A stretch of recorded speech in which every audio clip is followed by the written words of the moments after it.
आप सभी सम्मानित क्रांतिकारी बहुजन समाज के लोगों, सर्व समाज के लोगों, आप सभी को क्रांतिकारी जय भीम, जय मंडल, जय संविधान। आप सभी को एक ब्रेकिंग न्यूज, बड़ी न्यूज के साथ और सरकार की बड़ी लापरवाही के उजागर करते हुए जोड़ने जा रहा हूं। अभी आप लोगों को कुछ दिन पहले एक दो वीडियो के माध्यम से आप लोगों को अवगत कराया कि जेल में मुख्तार अंसारी को जो कुछ धाराओं में विशेष धाराओं में जेल गया था और जेल की सलाखों के पीछे था। लेकिन जैसा कि मुख्तार अंसारी को खाने में जहर देने का सबसे बड़ा आरोप मुख्तार अंसारी लगाया था और आज जेल के अंदर बेहोशी हालत में मुख्तार अंसारी पाया जाता है और प्रशासन की निगरानी में आज दुर्गावती मेडिकल कॉलेज बांदा में मृत्यु हो जाती है दिल का दौरा पड़ने से। साथियों, अभी अभी ये ब्रेकिंग न्यूज है न आप लोगों के बीच में। माफिया मुख्तार अंसारी की इलाज के दौरान मौत, तबीयत खराब होने पर जेल से लाया गया था मेडिकल कॉलेज। साथियों, मैं आपको बताते चलूं, उत्तर प्रदेश की बांदा जेल में बंद माफिया मुख्तार अंसारी की गुरुवार देर रात मौत हो गई और बैरक में मुख्तार अंसारी की तबीयत खराब होने से पर जेल प्रशासन रानी दुर्गावती मेडिकल कॉलेज बांदा ले आया, जहां उसकी हालत गंभीर बताई जा रही थी। सूचना मिली कि मुख्तार को आईसीयू से सीसीयू में भर्ती कराना पड़ा। यहाँ मुख्तार के इलाज में 9 डॉक्टरों की टीम लगी थी। अब सोचिए साथियों, और उत्तर प्रदेश की बांदा जेल में बंद माफिया मुख्तार अंसारी देर रात मौत हो गई। ये दुखद है, विचारणीय है, सोचनीय है। हम सबको विचार करना चाहिए कि एक अगर कैदी भले माफिया हो, लेकिन प्रशासन की निगरानी में उसको जेल की सलाखों के पीछे जहर दिया जाता है और उसने कुछ ही दिन पहले भी कोर्ट में सुनवाई के दौरान लगाया था आरोप। आरोप क्या लगाया था मुख्तार अंसारी ने?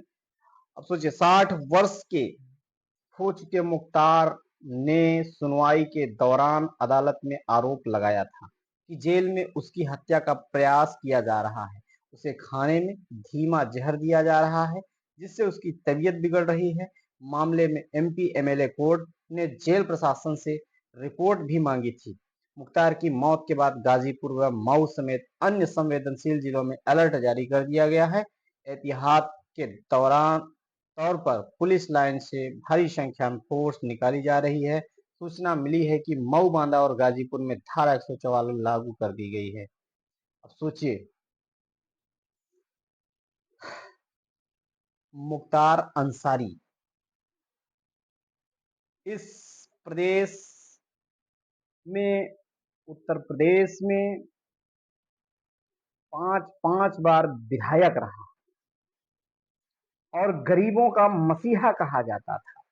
परंतु आज ब्रेकिंग न्यूज बनकर मुख्तार अंसारी, अतीक अहमद की तरह वह स्वयं आपके उत्तर प्रदेश में ब्रेकिंग न्यूज बन गया।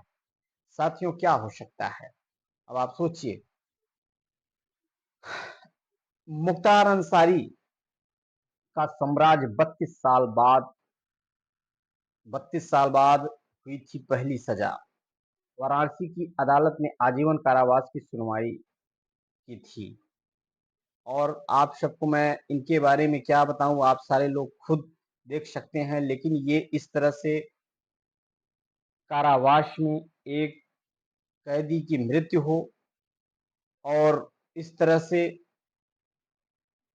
और विचारणी है। साथियों, मुख्तार अंसारी के खिलाफ सजा का सिलसिला 21 सितंबर 2022 को शुरू हुआ था। लखनऊ के आलमबाग थाने में वर्ष 2003 में दर्ज जेलर को धमकाने में मुकदमे में मुख्तार को एडीजे कोर्ट ने दोष मुक्त कर दिया था। सरकार ने इसे 27 अप्रैल 2021 को हाई कोर्ट में चुनौती दी थी। इसी मामले में उसे पहली बार 7 वर्ष के कठोर कारावास की सजा सुनाई गई थी।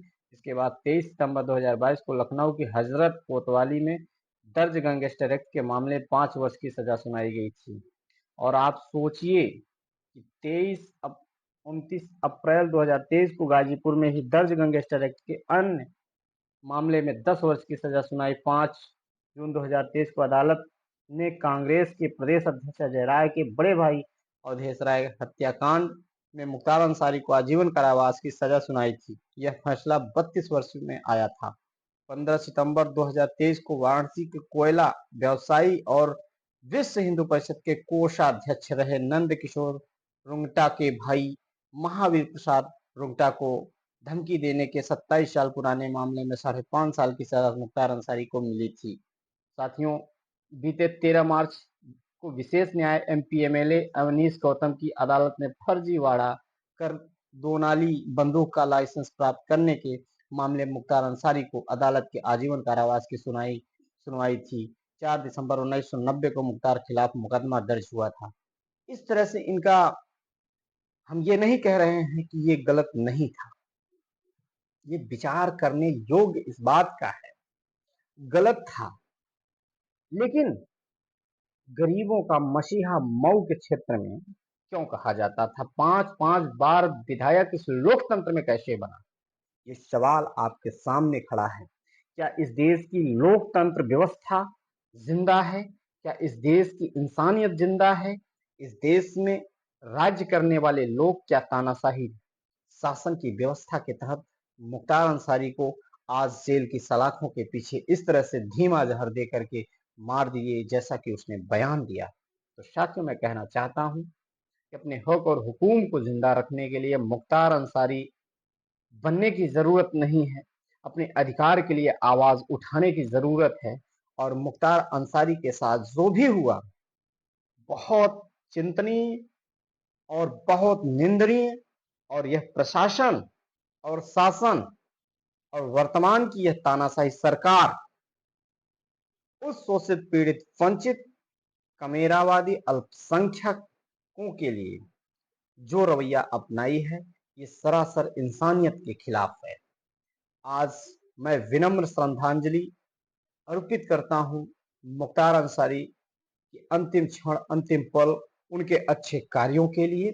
जो गलत कार्य हैं उनको कानून उनको सजा दिया है, मैं उसके लिए सहभागिता तो नहीं ले सकता, लेकिन मुख्तार अंसारी के अच्छे कार्यों के लिए, किए हुए कार्यों को, जो गरीबों का मसीहा कहा जाता था मऊ के क्षेत्र में, और ऐसे मुख्तार अंसारी को मैं विनम्र श्रद्धांजलि अर्पित करता हूं और उन लोगों से निवेदन करता हूं कि अपनी तानाशाही बंद करो, गरीबों के अधिकार को शोषित अधिकार मत बनाओ, नहीं तो आने वाला कल इस देश में एक गृह युद्ध का रूप ले लेगा। और आप सभी से विदा लेते हैं, एक नए वीडियो के साथ आप लोगों के बीच में मिलेंगे। तब तक के लिए विदा लेते हैं। क्रांतिकारी जय भीम, जय मंडल, जय संविधान, इंकलाब जिंदाबाद।